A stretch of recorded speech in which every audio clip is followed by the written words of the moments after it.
Welcome, everyone, back to the next big thing, our next recording of this very exciting, thematically oriented podcast. My name is Chris Gennady, Global Head of Research at Wisdom Tree. And today I am joined by one of our partners, Malte Broxtermann, over at Berylls, a partner over at Berylls. And essentially, we are going to be discussing mobility, electric vehicles, really the entire ecosystem.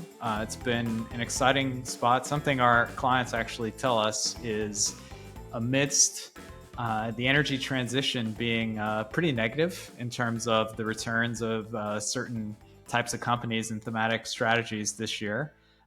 There has been a bright spot in this particular area, which does get maybe a bit more towards the automotive sector and certain original equipment manufacturers. But before we get into that, before we begin, I do need to state the following. To clarify, the views and opinions expressed in this podcast are those of Wisdom Tree and Berylls and are subject to change. Anything we present in this podcast is not intended to be relied upon as a forecast, research, nor as investment or tax advice. The information and opinions expressed in this podcast are not a recommendation, offer, or solicitation to buy or sell any securities, and reliance upon them is at the sole discretion of the listener. Please remember, past performance is no indication of future results. So now that we've gotten that out of the way, Malta, I'd love to give you the opportunity first and foremost before we try to dive in and make sense of the big questions in the mobility space. Maybe you could just give us a bit about your background as well as your work at Berylls, because it may be the case that some listeners, some of the audience, might be a little bit less familiar with the firm.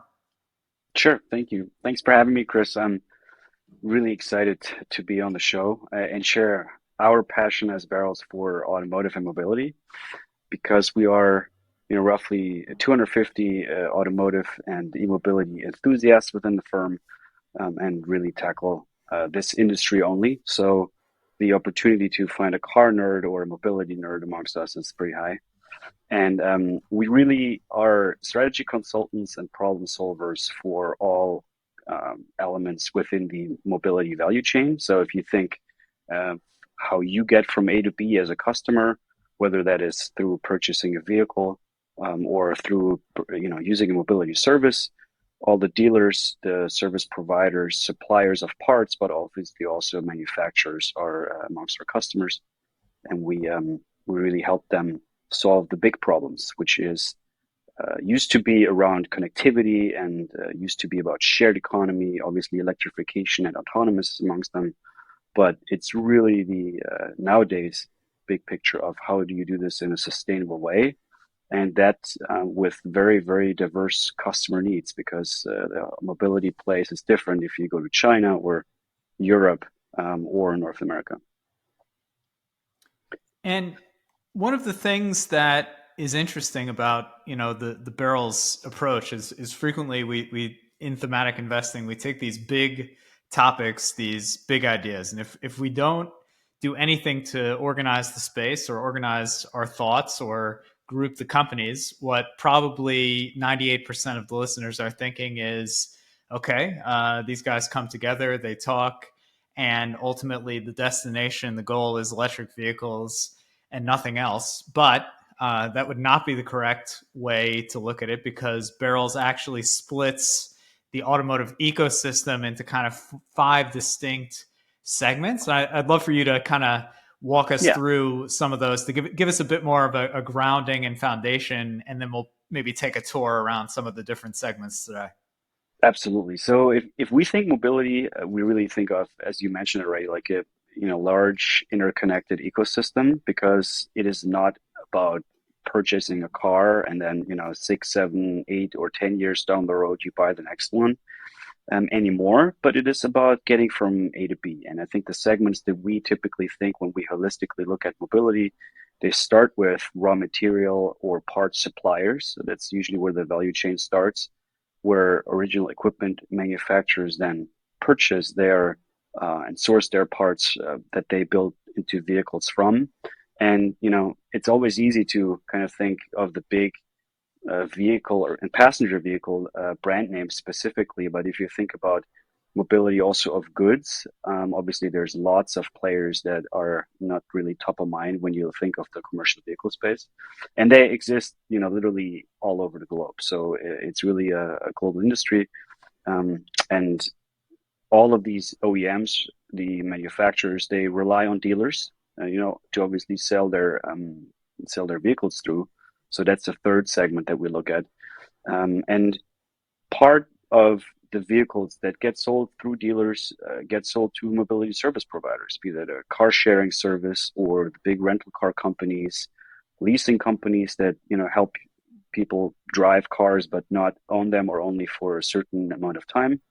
And there is obviously the whole infrastructure aspect to it that in the traditional combustion engine ages were mostly gas stations, but now with electrification, really being active in all major markets, the charging infrastructure and making sure that there is charge points is a really important field to obviously help adopt that technology. So this is the fifth segment we look at, and I can say that from our industry point of view, we've got locations in not only Europe where we headquartered, but obviously also in Asia and in the Americas. It's important to look at these segments and those geographies, in a dedicated way because trends differ and also adoption speed or the availability of technology, be that charge points, is different from region to region. So this is where we kind of dissect the industries in two ways, along the segments and then also in terms of geographies. And it's kind of when you mention geographies, it's kind of interesting. I just was in Europe for 10 or 11 days and got back to the U.S. So you kind of see an interesting juxtaposition if you're based in the U.S. but you go to Europe, because it's very clear, and it's a little bit different. Obviously, if you're in Italy versus say Finland versus the UK, every country might be a bit different, but it's very clear the push towards electric vehicles in Europe. And I wouldn't say there's no push at all in the US, but it's not quite the same. And depending on, what happens with the 2024 election, who knows? Right. But by and large, when you say compare Europe to the US, two big markets, what would you, as somebody following the space very, very closely, tend to think of the EV transition and roadmap as we're going to move forward here? Well, I think you have to kind of keep two things in mind. Europe is obviously a large area that consists of a lot of smaller markets, and also within Europe, there's differences when it comes to EV adoption, right? So I think my colleagues in our research department just put this out a couple of days ago. If you look at the part of the car park, so all the vehicles on the road that are, battery electric or plug-in hybrids, they are highest in the north, and the share decreases the further you go south within Europe. So there's changes on the national level in Europe as well. But if I think the underlying theme that I would describe this with is, the need to act in Europe is somewhat higher for two reasons. One, I think the regulatory component to me seems a bit stricter than you would find in North America. It's also that the threat of competition when you look at battery electric vehicles and new players entering the market from China, they target Europe first before they enter the US. And I think that in partial, it explains why there's a higher EV adoption in Europe, or at least in some parts, like the Nordics are especially strong. But that goes without saying that you will find pockets with way more battery electric vehicles than the national average in the United States as well, right? So probably it makes sense to double click on where regulatory components favor this, and then obviously also the demographic that maybe switches to battery electric vehicles sooner rather than later. It's absolutely true in the sense, in Europe you've got the Nordics and you've got other areas. In the U.S., you've got California, Right. and then you've got Texas. I don't imagine we'll be hearing much regulatory push from Texas anytime in the immediate future. At least we won't hold our breaths collectively there. There was some noise recently, and this is just a curiosity to see, like, if you think it'll sort of blow over, if you think there's more to it. Some people in our discussions were mentioning how the UK might be trying to, put its foot off of the accelerator a bit on the EV transition. I don't know if that, it's just a headline gone astray, or if you think that's actually more of a real thing. Well, I think it, the key question here will be: is it UK based manufacturers saying this versus users or customers in the US voicing their preference? So when I look at what we know about the overall OEM landscape, I think there's very few that would actively and openly say, "Hey, we're going to move away from the electrified powertrains," just because it's a technology that will eventually become the new norm, right? And it will just take longer in certain regions. So if you ask my personal opinion, I do not think that the UK will be a combustion engine only place, and they'll follow where the rest of the industry is headed. Now, obviously, with post Brexit and also the changes that it has caused to the automotive or mobility industry, speed may be different because the one thing that or where the UK, I think specifically, was in a you know uh, special position is that with interconnected supply chains that free trade agreements and obviously open borders uh, enable, they had to change up quite some things. So we're in comparison to OEMs that are not actively producing in the United Kingdom, that would have not been disrupted by any sort of post-Brexit contractual adjustments. But I can't imagine that this will have a real dent in the EV adoption curve over there. Mm. And you also mentioned how Chinese producers, and there's probably more Chinese producers from the articles I read than maybe we realize, or at least I realize, because there's this long tail of companies that are making cars. But you frequently tend to see BYD, whether it's the Berkshire Hathaway Association, Charlie Munger Association, other things. And in certain reports, it would appear that in China, Tesla's got at least some of the market share, and BYD is growing at an incredible clip. And I was just wondering, is the BYD story mostly because they offer a product that's at a very, very attractive price point, or is their technology on par with, or perhaps even better than, say, what you would see from a Tesla? Well, I think before I answer the question, just maybe a little bit of framework how we look at it when you look at different products, products being vehicles or passenger vehicles specifically. We typically differentiate between like a luxury or a premium and a volume product, and depending on which category a certain part of the portfolio fits in, that determines your competition which against which we would benchmark. So if you look at BYD, they're obviously more in the volume segment, right? It's not like a premium or luxury product that would compete with, say, Mercedes-Benz or anything of that, but more like in the direct Volkswagen VW competitor. And we just finished in the International Motor Show Mobility in Munich, about a month ago, and I had a chance to sit in one of the BYD cars. It was, I think, their medium-sized SUV, and when you look at product quality, it is not bad at all, right? You sit in the vehicle, large, touch screen display that allows you to control climate and sort of all entertainment and infotainment features in the car, and it's not inferior to what you would see to German OEMs. So I think that's part of their success story. Now, when you look at China, the other thing you have to see is that it's a market that's very different than others. Due to its size, which is what has it has made it always super important for all the European and manufacturers.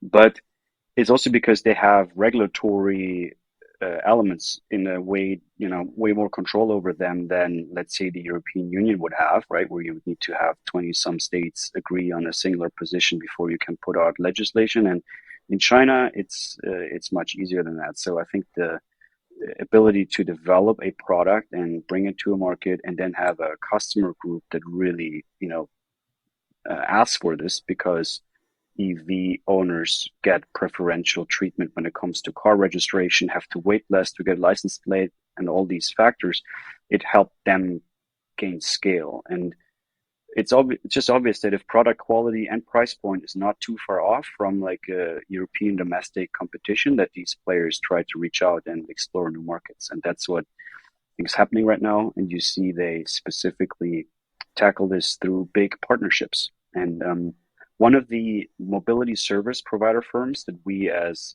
Berylls, kind of look at is the big German-based or German headquartered, I should say, rental car company Sixt.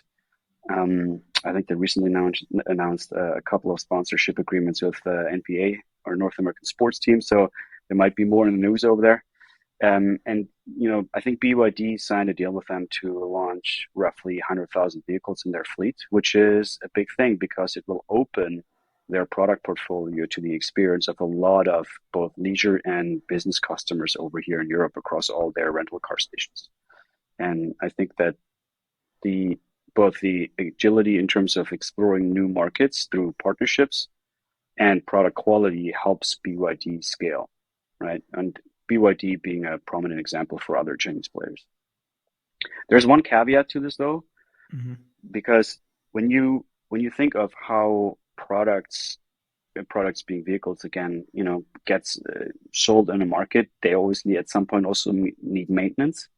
And even though electric vehicles require significantly less maintenance than combustion engine vehicles or regular powertrains, they still do. And building up a network of dealers and repair shops that will service these vehicles over here, that's a bigger challenge. And that's also what is sort of a counteracting force for most Chinese or new players in the market that do not have these established outlets and retailers where they customers can just drop in and bring their car to service. So that's more the strategic aspect that we see new entrants in the European market still need to solve. And it's not an easy one because retail networks typically, brick and mortar type of buildings, they require infrastructure investment and, you also need to have skilled personnel on board. And it's not something that scales just because you have a good product and a good web shop that gets the vehicle kind of to you. So that this is something that we're going to see how well they do and which partnerships emerge to be real enablers of that expansion into the European market.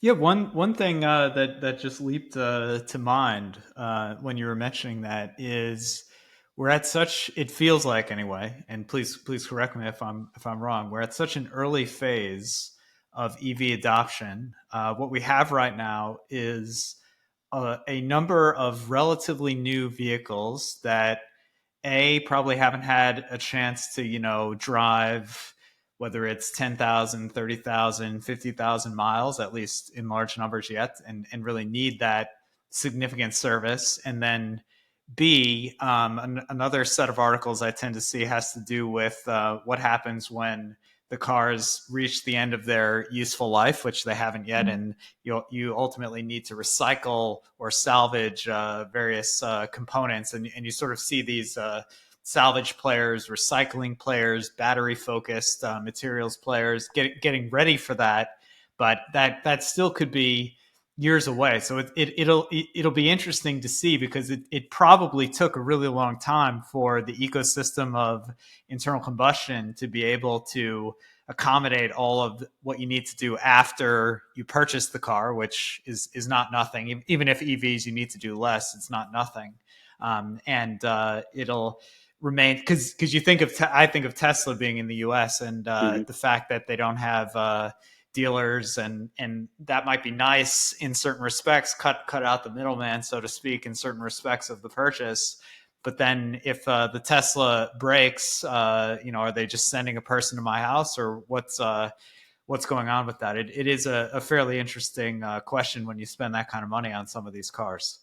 Yeah, absolutely. And I think so. Most of these vehicles, Tesla specifically, they haven't made sure that their vehicles spend lots of time on the road. So I think one of the reasons why Tesla's driver assistance is so advanced is because apart from most other manufacturers, since they launched their Model S, it has been on the road equipped with sensors, even if customers did not pay for them, but it allowed Tesla to gather all the data that the cars produce and gather over time, which enabled them to, I think, offer functionality that they can just monetize, right? With like a summons function and a feature that's really neat that others don't have. And I think similar to that, Tesla with their ecosystem of obviously local energy storage, they've also tried to think ahead, and it's something that we see taking place, on a larger level and larger scale across the industry as well, where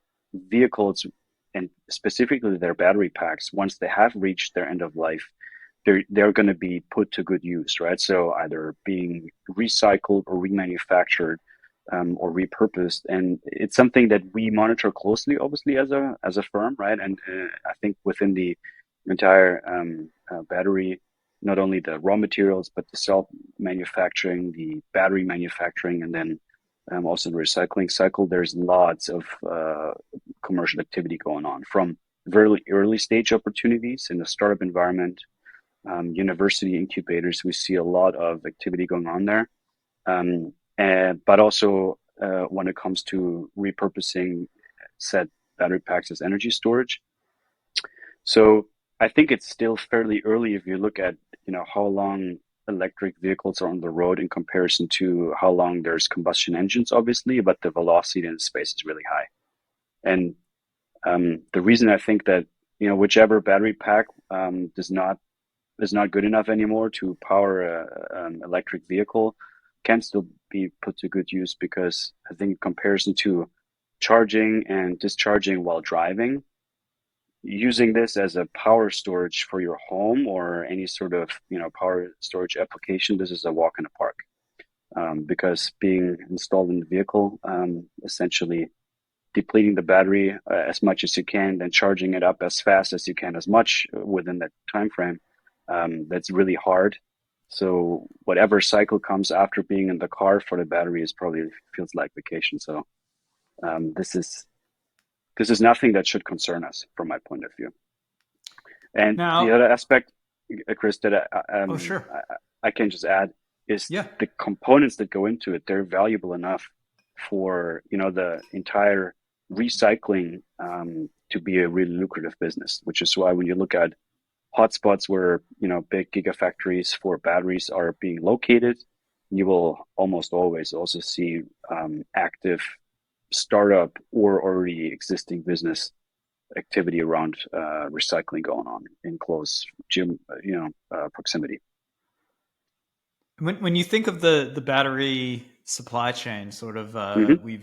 we've all been woken up to supply chains in general, whether it's for semiconductors or certain other things like batteries. And of course, I would guess that the Biden administration in the U.S. would prefer that less of the battery value chain was going through China or closely related countries and areas and locations near China. Do you think we are on the path now, moving away from a battery value chain that needs to run through China, and in future years we can get there? Or do you think that's really a head fake, and the complexity of making that transition, it's going to be too much, and ultimately 5-10 years from now, much of the battery value chain is still going to run through China? I think this is just a major development here about where we're getting our batteries from, and how this whole process evolves in the coming years. Yeah, that's a tough one. I think for the foreseeable future, I mean, it depends on which battery technology we would place our bet on, or which technologies, right? I think if you look at the current industry, obviously, when you look at mining and then the manufacturing part, which is, the biggest components, if you think of overall, market size and portion of the value chain, it's going to be tough to cut out China. But I think once batteries are being produced, and imagine you have a recycling rate and growth rates in terms of market size within the recycling and the upcycling space, they're, huge double-digit figures. If you look at what we expect towards 2030, so annual growth of 30 to 40% within these segments, we think is really realistic.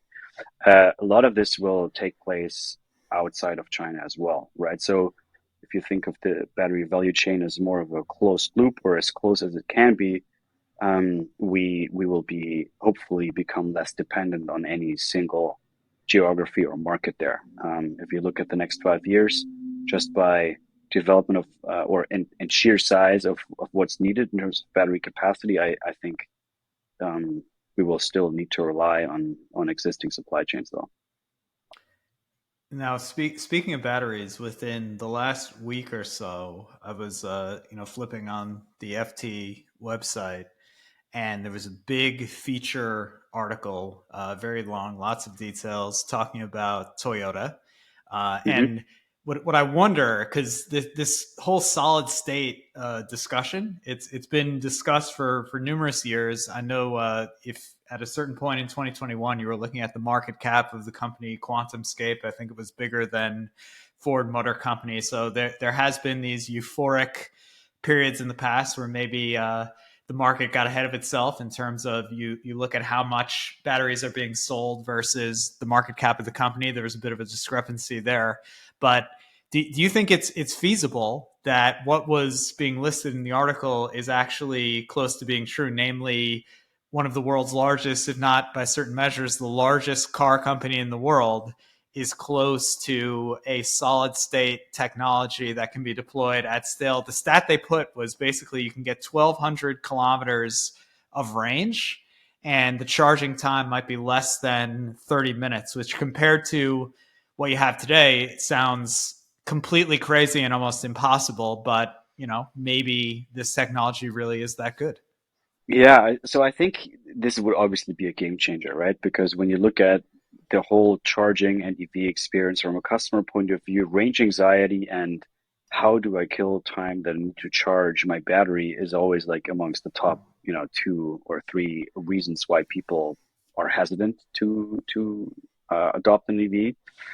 Um, I probably, without knowing details on this, right? I would say if there's one company that has the scale and resources, and also I think a direction to make this possible, probably be Toyota.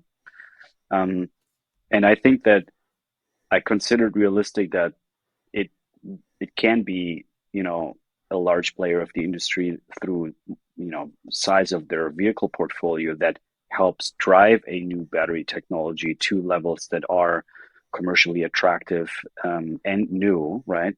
So, but I would not, I guess I would not know how fast, when it says they're really close to putting this on the market, how fast that really close is in terms of actual time to deploy. Because the one thing you need to remember, or that's maybe also important to the listeners that are not super familiar with automotive development cycles within that industry, they're pretty long, right? So a vehicle that gets produced for the first time in 2024, the design will have been frozen 3 years ago, Hmm. and it will have been tested, and there will have been, software modifications and updates and so forth. But the overall setup, and that obviously includes what is a powertrain, so the combination of transmission or electric motors and battery, will need to, be able to provide, that will have long been fixed. So until, if a battery technology is that advanced, that it is,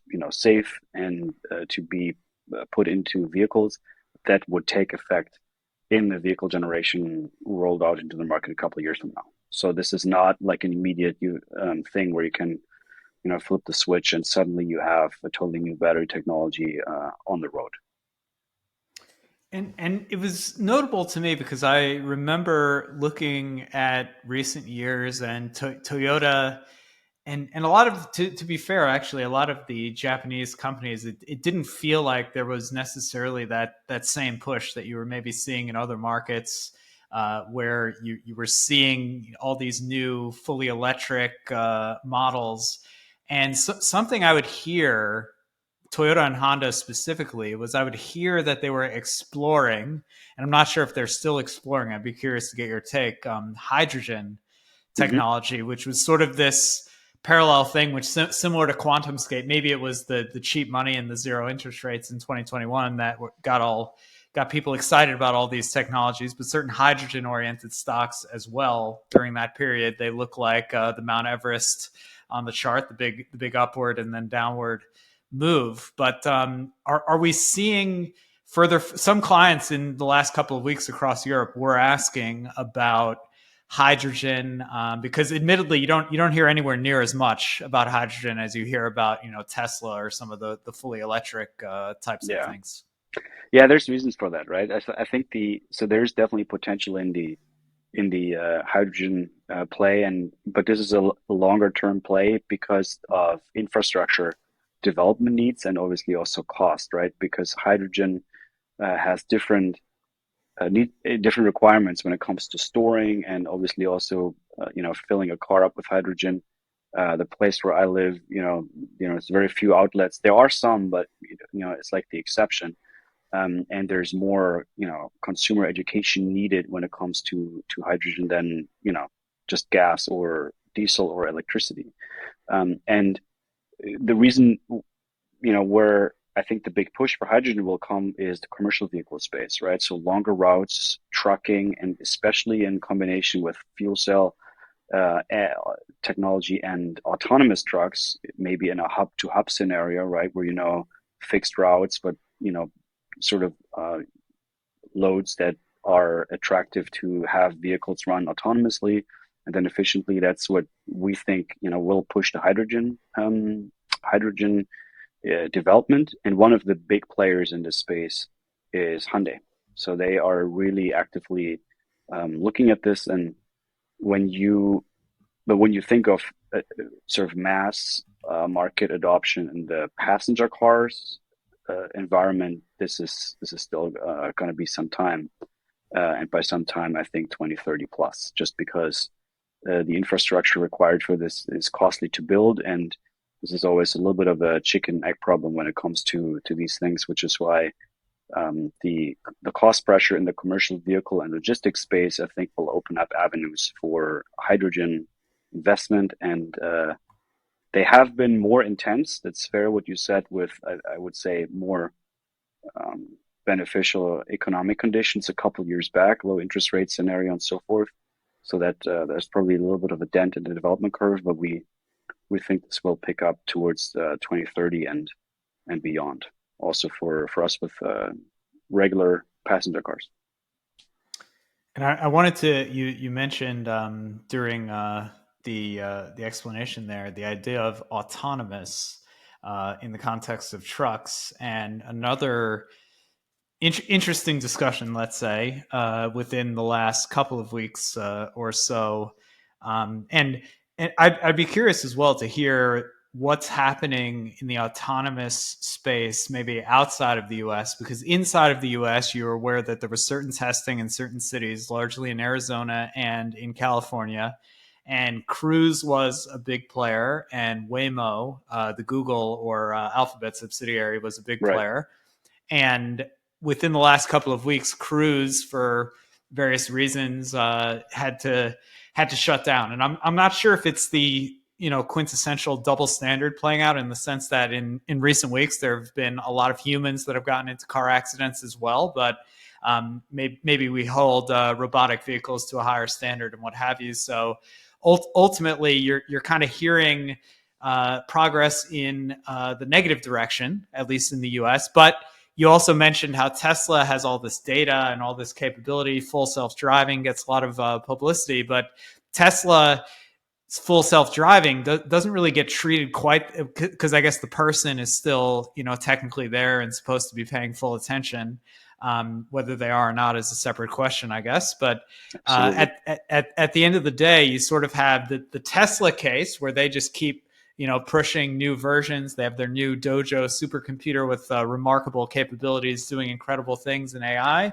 And then you have sort of the two players that were able to, I guess, charge money for rides in certain U.S. cities that might be having to slow down. And then, like I said, I'm admittedly completely ignorant and not familiar with any autonomous testing that may or may not be happening across Europe. But would love to get your take amidst the current backdrop. Yeah, so I think the key element to autonomous is that, which environment does this take place in, right? If you look back at, I think, another automotive relevant event like the exhibition in Shanghai also earlier this year, you can sit in like a, level 2 plus autonomous vehicle there, and it's active on the road, can experience it, and people are celebrating it.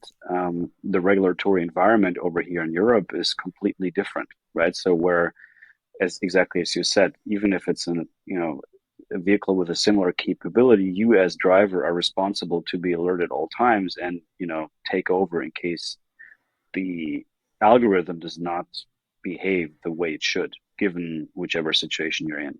So, and then making sure that you have this capability available is pretty costly because you need to certify what happens in absolute edge cases that requires driving on the road, and this requires simulation, which again in turn requires modeling and cloud costs. So it's a pretty complex game, and I think the real driver is regulatory ability to seize the opportunity of this technology.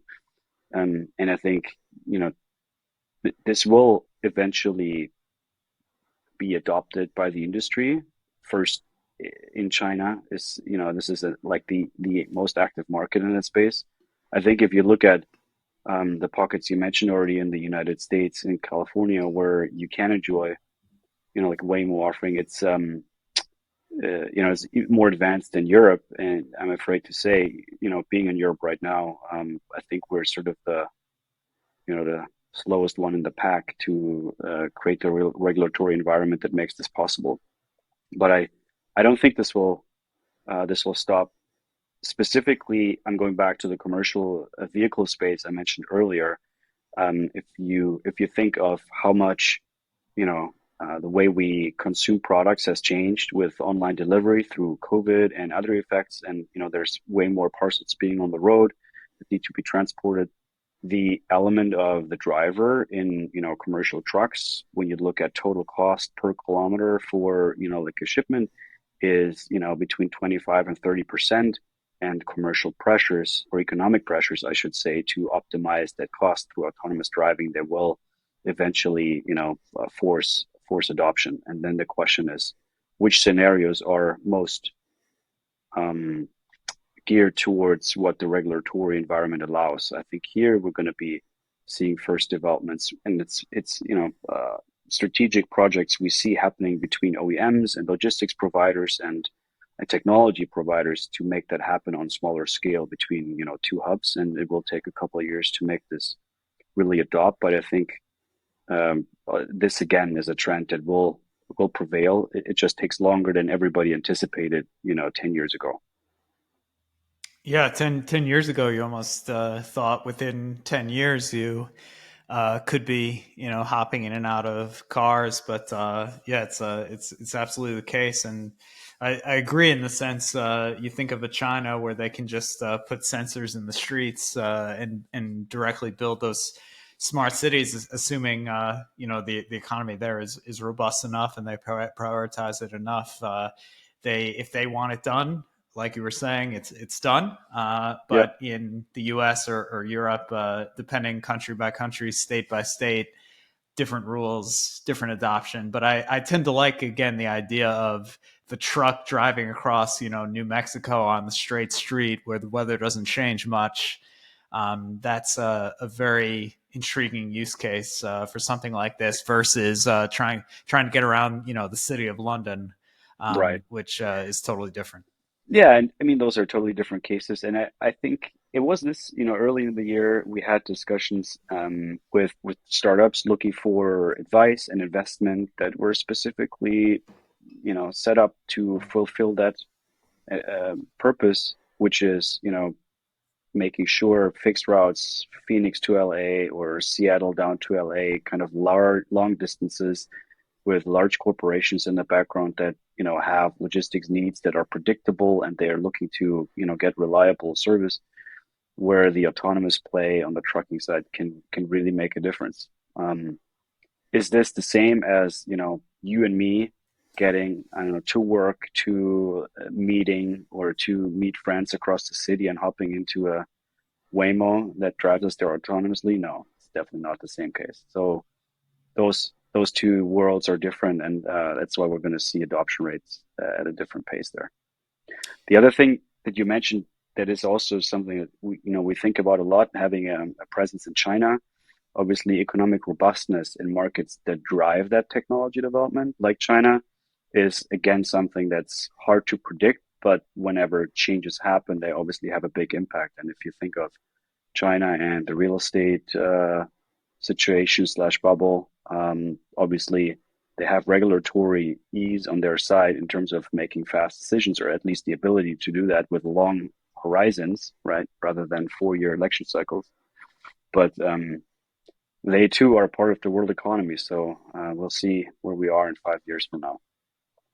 Absolutely. If I'm hopping off an airplane, going through an airport, and ultimately jumping into a car and then saying, "Oh my goodness, there's actually not a person sitting at the wheel," or at least maybe seeing a sign in the airport that gives you the option to choose that would be quite a step to take when that time comes. Absolutely. I'm looking forward to it in a bit because uh, essentially it will make sure or at least enable for less congestion to be on the street if you think of the optimization potential that technologies like this give, right? Because um, if we do this right, we'll see less car accidents and we'll see higher utilization of vehicles, which means you have less parked vehicles that nobody uses but they take up space. I think in the long run it will make for a much more pleasant both mobility and inner city experience. But I'm afraid that's still something that I need to tell my kids about for a couple of years until we see that in Yes. reality.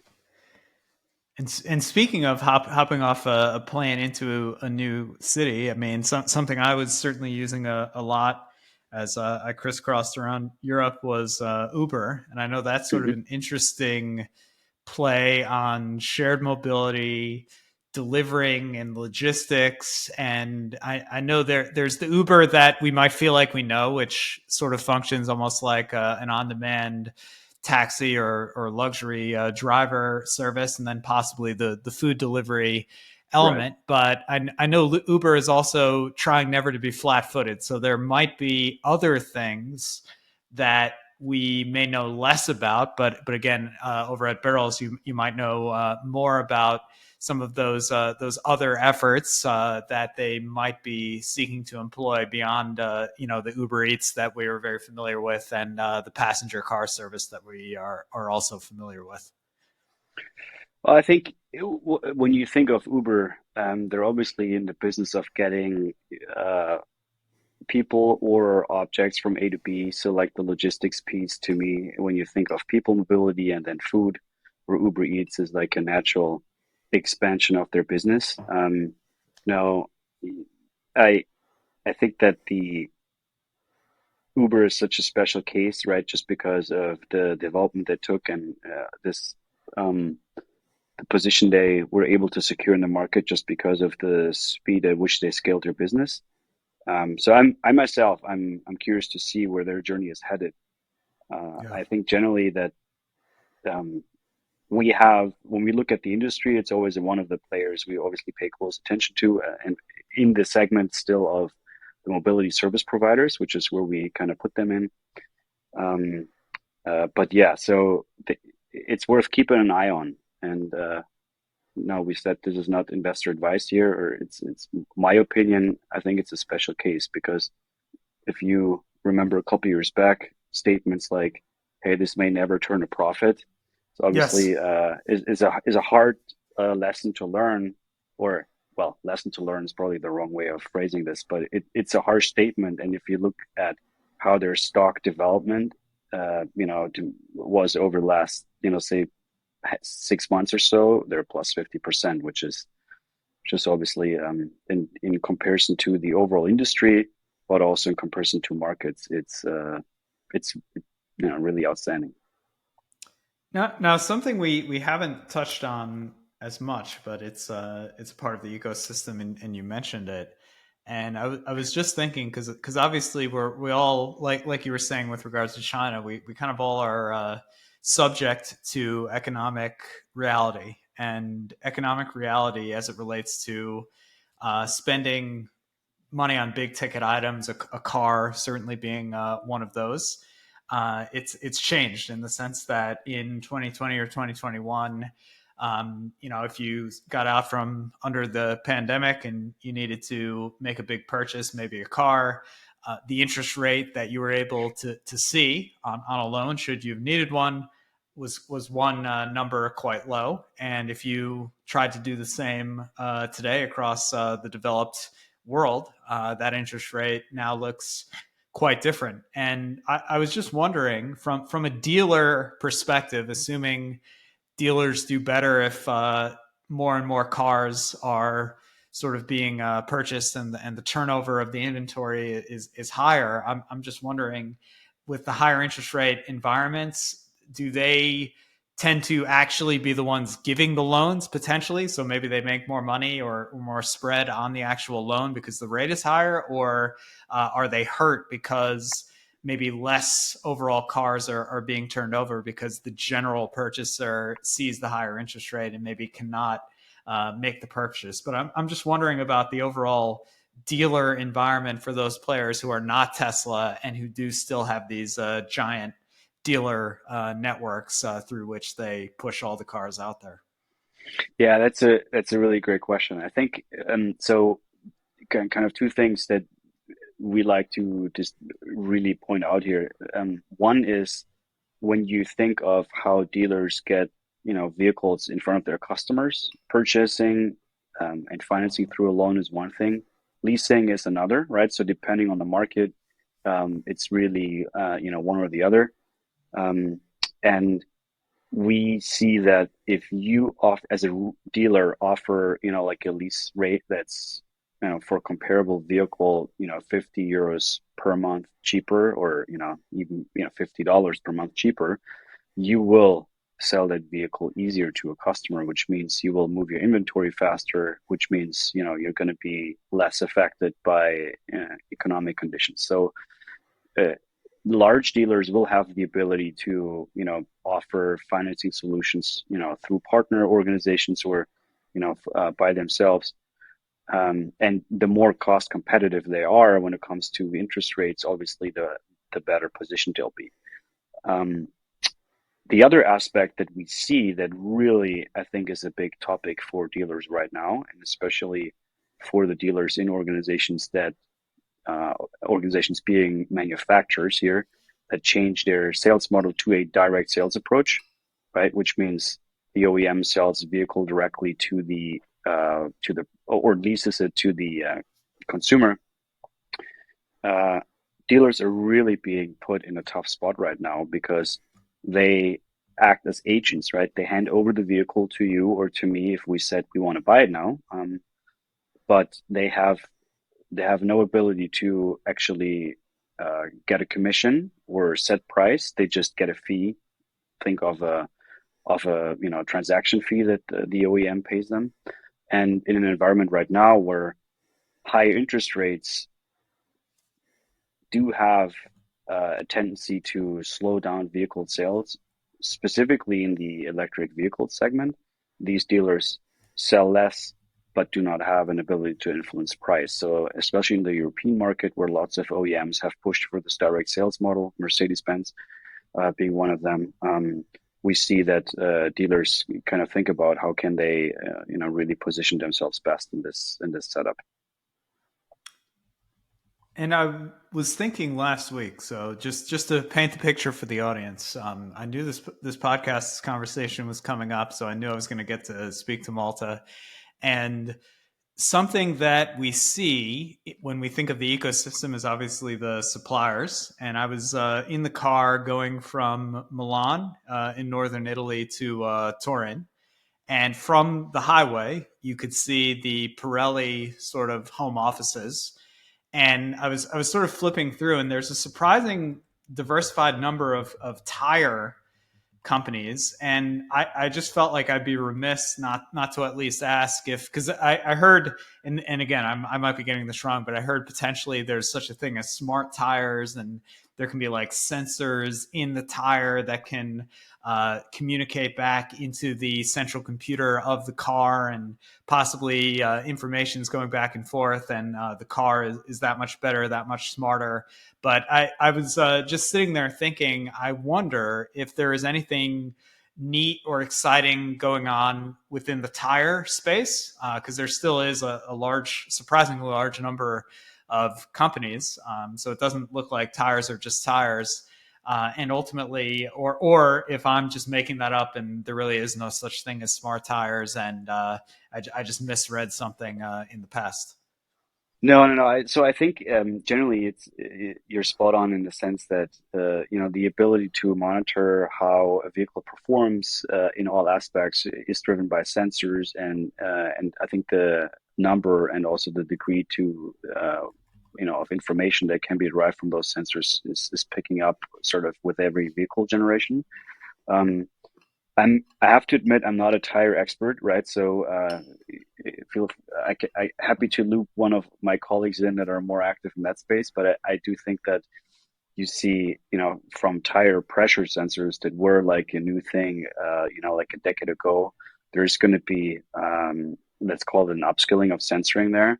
The one thing I definitely know that is very, prominent in the tire industry is optimizing tires, both in design and also obviously also in composition, specifically for battery electric vehicles, because the way the wear and tear works on an electric vehicle on a set of tires is very different from or can be very different from a battery electric, between a battery electric and a combustion engine vehicle. So that's something where I personally also on the startup side have seen quite some activity, because if you again think of commercial vehicles, lots of the delivery, Amazon or the large logistics providers in Europe here, they have obviously their own fleets, sometimes with purpose-built vehicles. Lots of them, being electrified or having been electrified recently. They have huge demand for tires just because of the kilometers they spend on the road, and there's quite some activity there. So that's definitely an interesting area to keep in mind, even if it seems quote unquote just like tires. Yeah, you start off thinking tires are tires, and everybody needs them, but then you start looking into the space, and there are so many companies that are marketing a differentiated approach. It is you imagine there has to be something going on beneath the surface. We have time basically for one more topic here in the Hmm. final couple of minutes, and I felt like I'd be remiss because again, traveling around Europe, you see the mobility oriented things that are not necessarily cars, whether it's scooters and the like, bikes. And I just felt like I'd be remiss to not ask if you had any, or if Berylls had any perspective on these sort of other types of mobility that are less focused on cars and maybe more focused, whether it's scooters, bikes, or other shared things that you might see as you travel around a European or US city these days. Yeah, so I think you mentioned the Everest picture earlier, right? So you have a steep kind of incline, and then the reverse after you hit a certain peak. Same is true for what we call micromobility, right? So scooters or bicycles in major European cities, you would see them really everywhere, and in some cities that's still the case. I'm in Berlin right now, and what they have been doing recently is introduce these spots where you can drop them off. Like, say 2 years ago, it was still you can pretty much leave them anywhere, and that was obviously not what cities intended. Which is also why I think Paris has announced that they're not super happy with where the micromobility trend is going. I generally think, from my point of view, uh, this is, it's an addition if it gets people easier from A to B, especially with bicycles. It's something I personally also like to do. But the frenzy of there's growth in the micromobility segment at all costs, it's definitely over, and you see consolidation there, both in terms of offering to customers and competitors buying each other's fleets and operations in certain segments. And I think this will continue to a certain extent till we reach a plateau of the healthy offering and of micromobility in Europe, in large European cities. And I think the same is true in North America. Yep.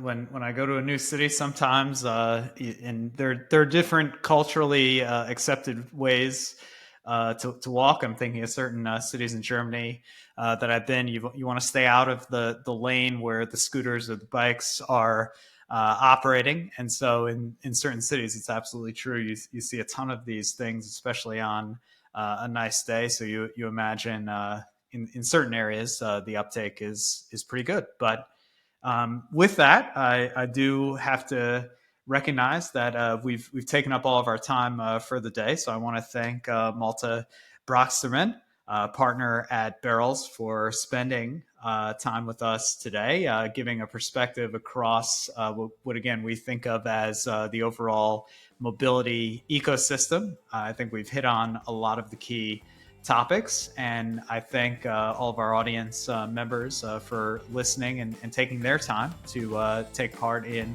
the next big thing. Feel free to rate the podcast, to share the podcast if you like the content. And we will look forward to coming back for the next episode. Take care.